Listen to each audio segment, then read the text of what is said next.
Hi everyone, welcome to a new video. This year I will be starting videos again on my YouTube channel. I will try to make one of them each month, hopefully two. And without further ado, we will go into AI today. I'm going to explain how to work with VIZCOM for architectural renders, but you can use it for other use cases that I will show you at the end of the video. I've been working lately with a lot of real estate agencies on the French Riviera. And I want to show you guys how to make 2D renders. Like they will look 3D, but they are actually 2D. And they can help clients picture themselves in houses after there have been some renovations. So I want to show you this, guys, and hopefully this will help you. You can use this into you can use this for dress, you can use this for clothes, you can use this for a lot of stuff. Today I will be showing the example of architecture. So first things first, I will show you some photos I shot of the house. So we have one drone shot here. Then we've got a picture of the room here. And here's one of the kitchen, right? And the final results we will be having here are the renders at the end. So this is the same room, right? This is the same room, like it looks very close to the other one. And I will show you the other one just next to it. If I go to photos, and here you will be able to see that these two look very close because we use AI just to give it a different visual aspect.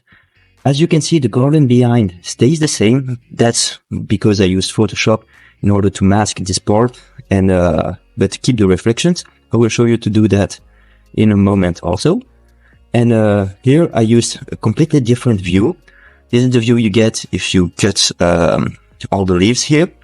And I will show you other renders I made. So this is the bedroom with another angle. This was the kitchen we saw before. I will open the kitchen here next to it. So the client asked me if I could make something more metallic and using marble. So that's what I did. We're working with luxurious real estate agencies.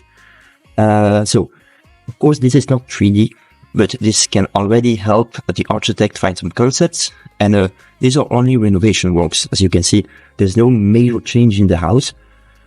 This doesn't necessitate a permit construction, only a renovation permit, which is easily obtainable.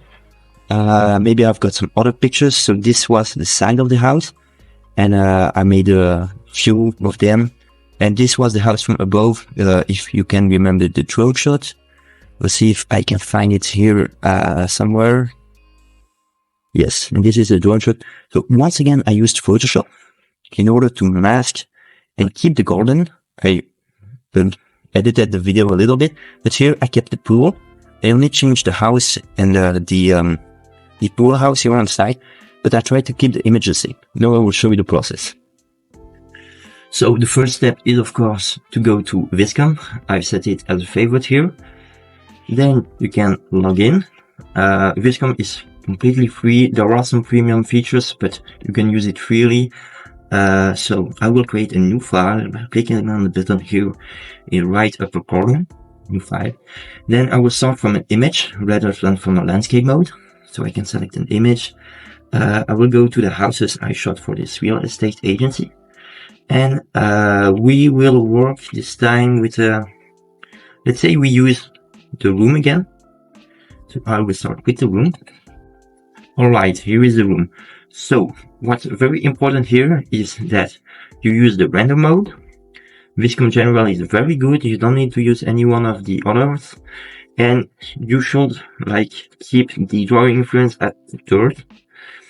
If you premium, you can ask for 4 images. And here I will only be setting a very simple prompt.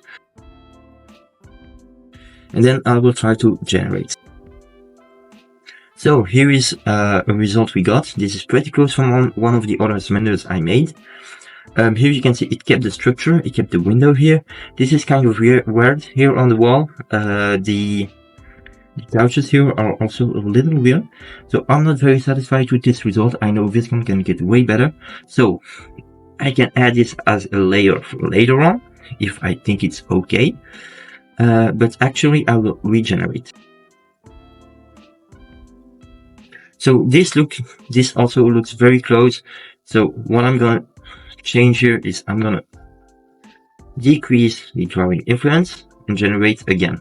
So here we are after a few trials. I had to reroll 10 times, but I'm quite satisfied with this result. However, here what we can see is that there is here a carpet and here another carpet. So this kind of looks strange. Then the lamp here on the side also looks strange, and the ceiling also. So here there are two options. You can say, okay, I'm satisfied, or I will try to reroll, or you can say confirm, and then you can try to unpaint using the refine mode. So I will go into refine. I will set the inpainting mode, and here you can try to select the ceiling with everything that looks a little weird, right? You can make your selection all the way around. Then here you can type white ceiling and keep the drawing influence at 50. So sometimes this works, sometimes it doesn't. If it doesn't, you can always use Photoshop, and I will show you how in a moment. You can rather use the generated fill or place the new ceiling. Here I'm okay with these results. I will keep it as this, and I can edit this very easily into Photoshop. So this will stay like that. So I'm okay with this. I will here deselect. No, other things that look a little bit strange is this column here. So once again, I will start in painting, and I will just make a selection here, right? And I will say white.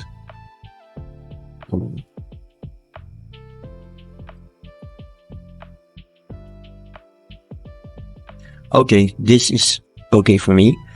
Then what is also strange is this kind of carpet here that shouldn't be. So we're gonna try to inpaint that as well. So I will confirm here, deselect, and use the inpainting tool once again to select only this part here, right? And here it is simply the wooden white wooden floor. Right, this isn't too bad because I can edit this very easily into Photoshop, and I will also remove this part. So this kind of looks okay. The lamp here does look a little bit strange. Maybe I can change that. So I'm gonna confirm here, and I'm gonna inpaint on this lamp here, right, like so, and I will just pass through the lamp. And this one doesn't look too bad, so I will keep this one. So now you can see that we still have a lot of errors. We still have a lot of errors. By the way, here the shortcuts are the same as Photoshop. So if I press my spacebar, I can just pan the image. If I hold mouse plus play with my mouse, I can just scroll into the image. And here, as you can see, the couches are a little weird, but that's kind of okay because we're going for some water.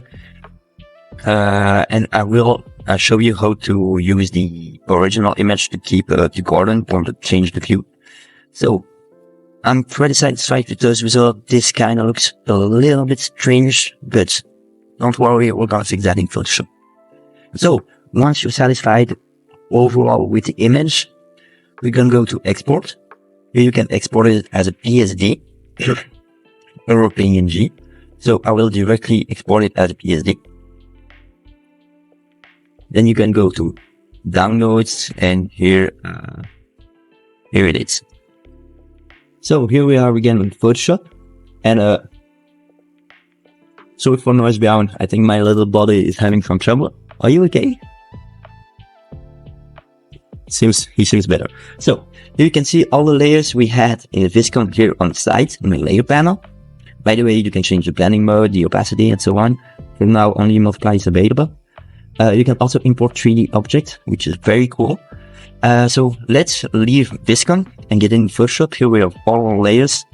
And I will just like keep them together, group them, and convert it into a smart object. My Photoshop is set to French, but I will explain every step in English. So here we have the original image underneath. As you can see, in order to fit the canvas, VIZCOM did extend the image quite a bit. But that's no big issue. First thing I'm gonna do is make a copy, just in case, and save my file, right? So what we can do now with this image is get rid of every single problem. So as you can see here, we've got this issue, we got a lot of issues going on. This doesn't have to be here. So I'm gonna make a new layer. I'm gonna use the delete tool, and I'm just gonna delete everything I don't need here on this image, and I will go little by little so it doesn't look too weird. By the way, I will also get rid of this, and this also already looks better.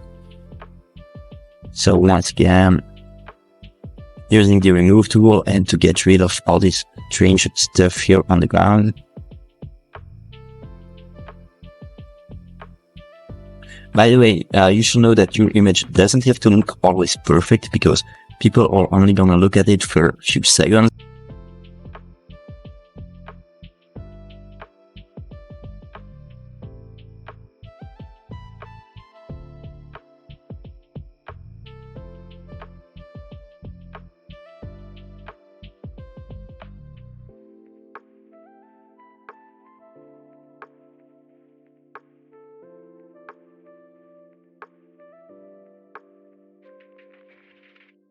So just get rid of this line here also, right?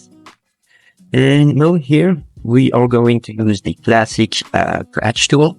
So I'm gonna go here, press Alt to get this piece, and increase the density. Just paste it here. Make sure it's aligned. So zooming into the image a little bit here.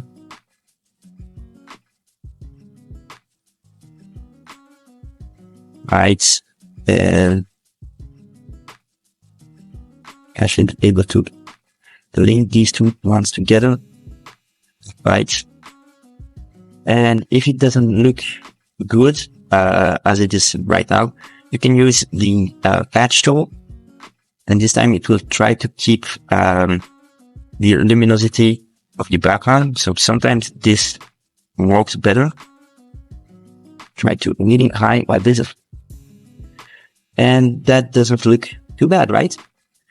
Because some of this texture, when you're using the patch tool, you're keeping the luminosity from the spot where you will paste, but you're gonna keep the texture from the spot where you use as a reference, right? So for example, if I use here this texture by pressing Alt and click, and I paste it here, it will respect the luminosity here behind. See? Right? Whereas in the patch tool, if I hold Alt and click here, it will just create an exact duplicate without taking into account light or shadow. Okay, so this is already good. Here, I'm not too disturbed by the bed, even if it's not a one-way, because this kind of makes it special and looks somehow different from the others. So now I'm going to use the pen tool, and I'm going to fill in this area. So first of all, I will need to draw a selection. Once again, you don't have to be perfect. People will only look a few seconds at your image as usual. And now what I can do here is use the stamp tool and just repeat this like so. This looks a little bit weird, so way to match that. Like so. That still doesn't work great. And go here and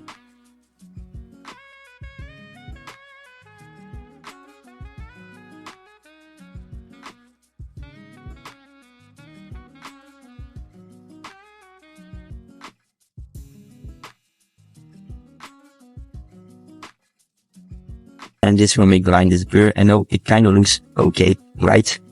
So we got rid of that issue. Now I've got to get the original button back. So we will take care of this. Am I recording? Yes, I am. So I'm going to group everything here, and I'm going to create a layer mask. In order to group everything as I did, you have to click on the first layer, click on the last layer you want to group by holding Shift and clicking, then going to Control G. I think that's Command G on a Mac. And now here I'm going to use the Alt. I'm going to use, the mask touch here. And I'm going to use the pen tool again. Shortcut is P, by the way. And I'm just going to go here into the Windows and make a quick selection.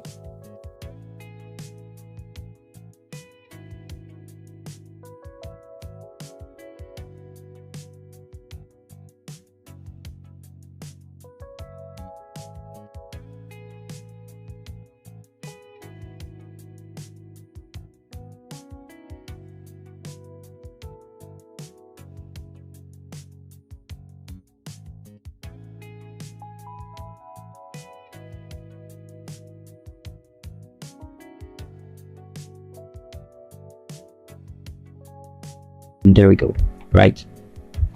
So now you can go to the selection tool and you just can click and drag over all of them, right? Now you can go to the pen tool again, go to selection, making your selection, and here we've got everything. So now we can fill this with black. So pressing Alt and backspace, I can delete it like so, right? So this is a little bit too rich. So if you go to the properties panel here, you can reduce the density of the mask, right? And this will kind of make it look like there are reflections. And like it better fits with the foreground. Like you can see, does look a little bit strange. So I'm gonna return this the density on. So this really looks too strange. So what you can do in this case is get rid of those details in the background. So for the quick interruption, I had to remove my sweater out, my sweatshirt, rather than my sweat. Where were we? So we had to remove those things in the background. So this is very simple. Above the underlying image, you will add a new layer, and then you got two options. You can rather choose to make a selection around everything that you don't like this part, right? Because it looks strange. And then you can just make a selection and use generative fill with a blank prompt. Hopefully you will it will remove the step. So this time it did not. What I'm gonna do is I'm gonna keep this as a selection, and I'm gonna use the magic remove tool once again, and just remove all of this stuff that we don't need, right? And this already looks a little bit better. I'm gonna try again, and I got completely rid of it. So this is very cool. So I can do it for other stuff like this.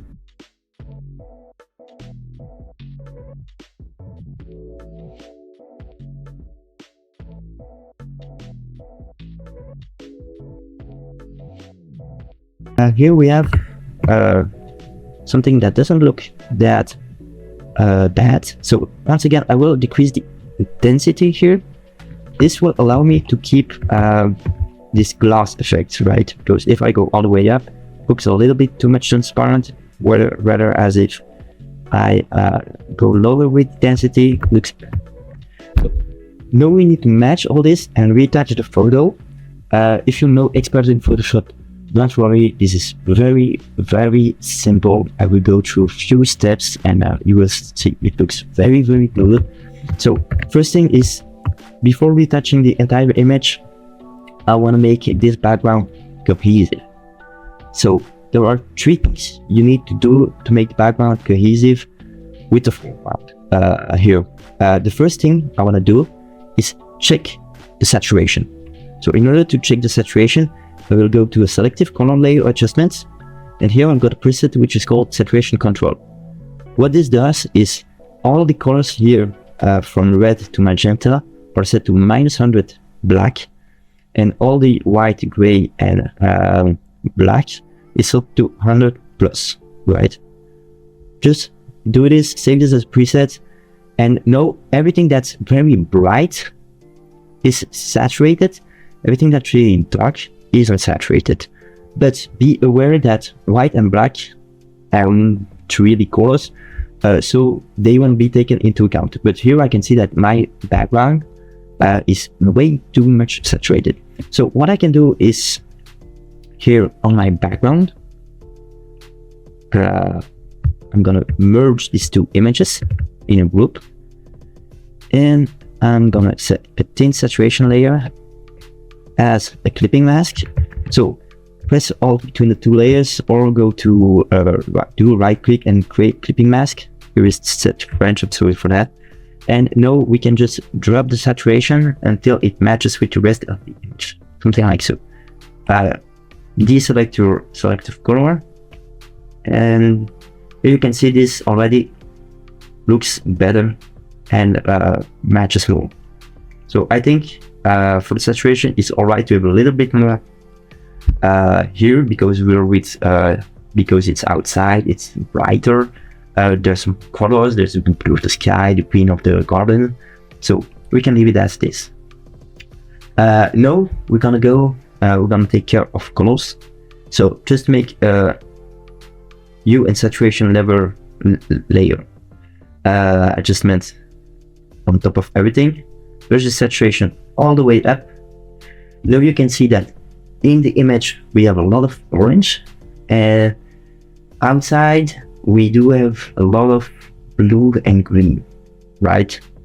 But it should be matching, right? So when you see something like this, once again I will create a hue and saturation layer here, and I will just see if I can get it a little bit more matching with the inside colors, like so, right? Maybe this is a little bit too much. It looks more cohesive, but it's a kind of strange. So this may be too much. Of course you can play around with this slider and see if you can maybe get a little bit closer. So I'm gonna just here make it a little bit warm, but this won't be enough. So you can go on and use color balance, maybe turn blues a little bit more yellow, make it cyan a little bit more red. See how that looks. Great. Maybe I can use even don't forget to clip it. Maybe I can use also a filter, like an orange filter, and see how that looks. Set the blending mode to Korea, right? And then maybe play with the density. But I think something like this looks fine for me, right? So I'm gonna group everything. Maybe it's even a little bit too much here on the density, right? So I'm gonna group not yet everything. Now we're going to match a little bit more. I know this might look complicated, but it's really not. You just have to, you've got your control layer and you just look if it matches. It has to match at least a little bit to make it cohesive, right? Now what's more is we're gonna make a black and white layer, and this will help with luminosity, right? We can see that we're not having a lot of contrast here in this image, and it's very soft, whereas this image is very pixelated and has a lot more light to dark areas. So what we can do now is make our level adjustment layer here above, and what we're gonna do here is check how this makes it look. So I want to make it look a little bit darker, and maybe reduce the white just a little bit, like so. And this already makes it a little bit much more. You can try with hiding the control layer. So this makes it a little bit more contrasty, maybe a little bit too much, by the way. So it should be right, but you know, like something like so. Maybe I can also decrease it like so. Here, yeah, we'll keep a little bit of contrast there. Keep it a little bit like so. Maybe this is good. This is fine, right? And this already looks a little bit better. The only thing left is that this image here is very pixelated, whereas this one is very soft. So we've got to take care of this. I'm gonna here clip it, and I'm gonna go here and clip everything. We're gonna Control J. This might be a bit much. So, well, did something wrong here. Yeah.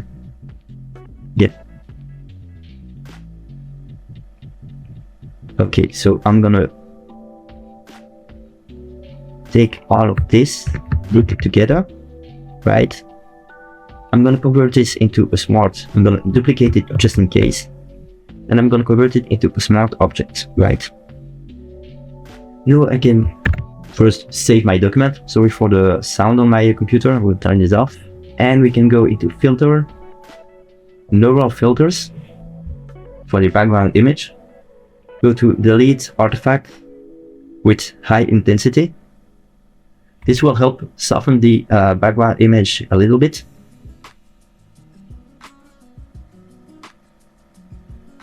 You can see it make it a little bit really subtle, but a little bit more, you know, less pixelated. We're gonna go on and go to filter, noise reduction, and this also helps a little bit, not that much. And now we can also go into filter, camera raw, and once again here reduce the noise in the background a little bit. See what that looks, right? And that's not too bad. Okay. So this now looks better than what we had before. Now it's softer, you can already see it just by making these 3 adjustments. And I'm gonna turn this off. So I don't really need all this anymore, so I'm gonna get rid of it. I know it's a little bit saturated outside, but that makes sense since it's white. So I'm gonna press Ctrl Shift Alt B to make a layer with everything on it. So I'm gonna convert it to a smart object. And now we can finally retouch the image. The process I'm showing here will apply for cars, for clothes, for anything.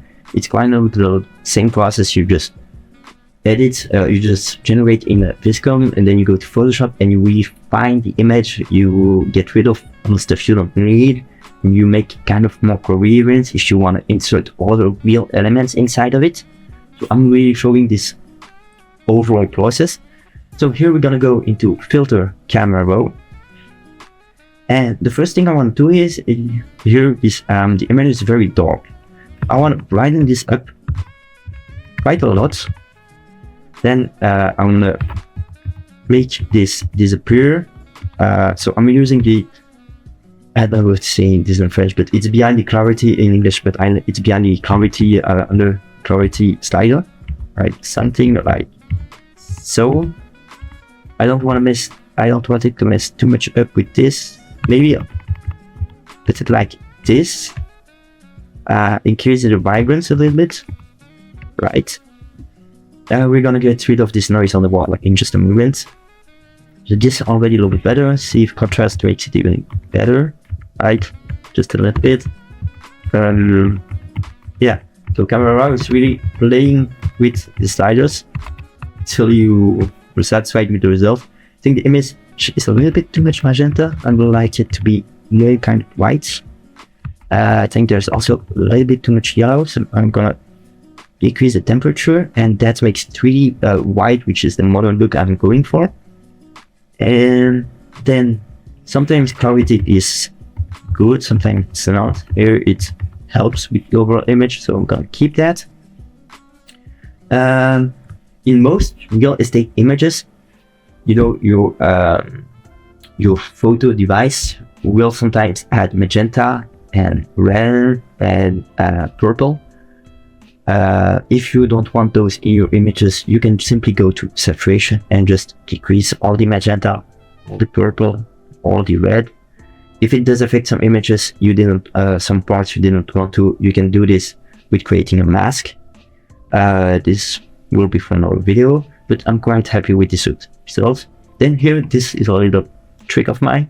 You go to noise reduction and set maybe like 10 or 20, and same thing for color noise reduction. And this is before and after, already a lot of changes. Just by playing with the sliders and see what looks great, you will find techniques with time, and doesn't have to look perfect. People will only look at it for a few seconds. So that's already good. Now I'm gonna press Ctrl L. Here, rather do it the classic way and go to layers and levels. If you want to do it like that, you can also go to image, adjustments, and here check levels. I'm doing Ctrl L. This way it kind of works like a smart filter, and it's directly, doesn't create a new layer. You can set it to the side. And if you take the black cursor slider and the white one and bring them closer together, you will get better contrast. Keep in mind that if you slide, but if you press Alt on the same time, you can see what areas are disappearing. So this is all becoming completely white. That means I'm losing information in these parts. So I don't want to do that. Same thing for the dark part here. If I start losing details, I will stop. So this usually happens here on the start of the hill. We will call it like that. And so stop at this moment when you meet the start of the hill. And same thing here, I can maybe increase it like 2 or 3 points. See how that looks? Way better. Okay, that's already great. And now we're gonna add a lot of detail. So the easiest way is go to filter, reinforcement, or sharpen. So excuse me, I was looking into how to activate the noise reduction. So this depends on the Photoshop version you're using, but I mainly like to get rid of this. Sometimes it's good, sometimes it's not. So I'm gonna use here, I'm gonna uncheck this. This allows me to use the reduction, and I'm gonna just delete those 2 layers, right? And I'm gonna go to filter, render, and what I usually do is keep it here at mass to the radius, noise reduction at 10, and just play with the gain. See it from far away, because people will look at it from far away also, and you just see that it adds a lot of detail to the image, which is wrong. Next step, we're gonna increase the quality even more. So this is a trick I learned from Piximperfect. Just make a copy of everything, double Ctrl G to make duplicates. Here, group these 2 ones, set the group to overlay blending mode. Here, this one converted to small objects. Ctrl E to invert colors. Then go to vivid light. This is a technique. You don't have to use this technique, but I think it just looks good. Then go to blur, Gaussian blur. Maybe 2.6 is okay. And then just reduce the opacity until it looks kind of good. This is maybe a little bit too much. And here 25%, right? So with all the adjustments we made here, as you can see, it's really changed the image and made it look better. But we're not done here. We're gonna make a copy of everything. Press Ctrl S to stay should fine. And here you can see it's a little bit messy around the corners. So just create another duplicate, convert it to a smart object, go to filter, blur and surface blur. Gonna look how you can say that in English. Just I keep it very low, and I will then use Alt and plus the mask, or here make it all black, right? So where you can see it's nowhere, I'm gonna use the brush tool, and with a very low flow, 7% maybe, very low density also, I'm gonna paint. Just gonna paint on the parts that look a little bit strange, like this one here. Just kind of blurred, no, like just want to blur the shadows here so it doesn't look that strange. Same thing here, same thing here around the side. This makes it look more clean. Maybe here a little bit offer, and then just make the shadows cleaner and not that harsh, because you know, adding contrast and clarity made them very harsh. And here we are. This is a final image. If you want to export it, just Control Alt P, and we will save our document. Go to File, Export, and you know how the stuff works. So this is great. We can see the before and after image if I just group everything here together. Let's check this one here. So this was the one we had behind, and this is a 2D render, so really makes the image better, and we still kept some elements. So I want to show you other examples and use cases of VIZCOM. So this is a very simple sketch. I found it on Freepik, and I'm just gonna use it as a reference into VIZCOM. So I'm sure it's not that hard to draw something like this. And if you are not a professional drawer, you can always use Midjourney or Crea to draw something basic, and it will help you generate something great. So I'm gonna go into VIZCOM again. Maybe we can explore Crea in another video. I will log in into my account, and I will start clicking on the file and use the one I just downloaded. Right, and here is our sketch. We can use this, and I can say it's a pink dress, and you can see how this looks. Really great. Like, you shouldn't go too low in the drawing reference if you want to keep your design great, like it should look. You can see it added a button up here, and but the rest of the image really looks great. Here it added some foil, and it added a model in it, which is even better. I hope you enjoyed the video. Please like and subscribe if you want to see more content like this. Also leave me some ideas in the comments about which contents you like, and I will also put my portfolio in the description if you wanna reach me in order to edit some of your photos or to design packaging. That's what I like most. And I will also show a new project very soon. I hope you enjoyed the video, and see you next time.